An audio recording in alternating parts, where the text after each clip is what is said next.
See, when we say goals, we must understand this.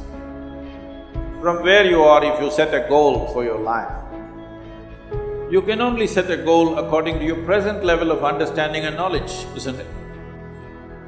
You think you've reached a point where you know everything in the universe? So if you set a goal, what kind of goal will you set? A very meager goal. And if you grow rapidly, you will be terribly disappointed with your own goal. But this has been taught to you in the recent years that you must be goal-oriented. If you… let's say you want mangoes in your house. If you want mangoes, you don't have to think of mangoes. You have to think of soil, you have to think of manure, you have to think of water, you have to think of sunlight. None of them look or taste like mangoes. But if you take care of those things, mangoes will come. But suppose you have a strong desire for mango, but you did nothing about growing a mango tree in your home, you will want to steal it from him, if he has. So if you have goals, what you're calling as goals is just your desires. And your desires are just an outcome of the kind of thought process that you have right now.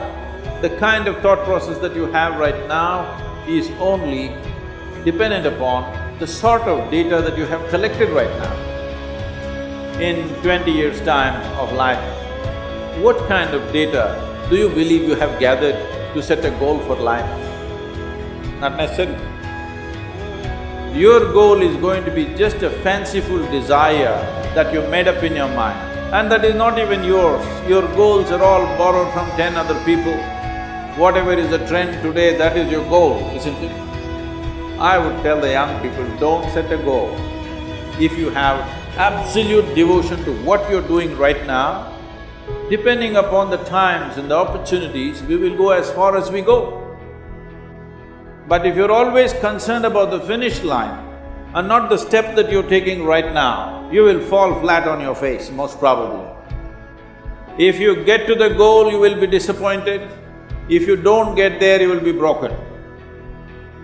Most successful people on the planet, I want you to just look at it, don't just go by what I say.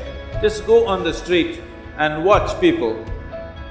Leave the people who are driving bullock cart and this and that. Just watch those people who are driving BMWs, Mercedes and whatever else, okay? Successful people. Just carefully watch them.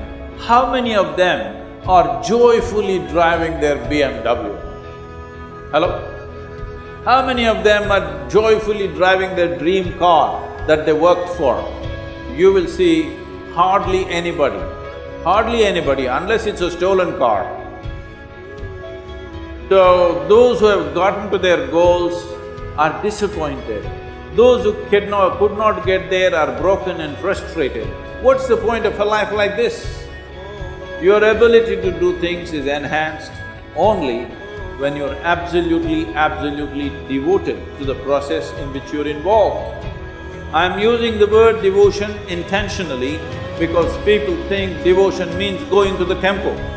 You tell me, in any field, any arena of life, sport, art, music, politics, spirituality, name it, whatever you want, academics, has anybody reached any significant levels of achievement without being devoted to what they are doing? Has anybody reached mediocre things they have done? Only those who are absolutely devoted to what they are doing, they have done significant things on this planet, and that's what you must do.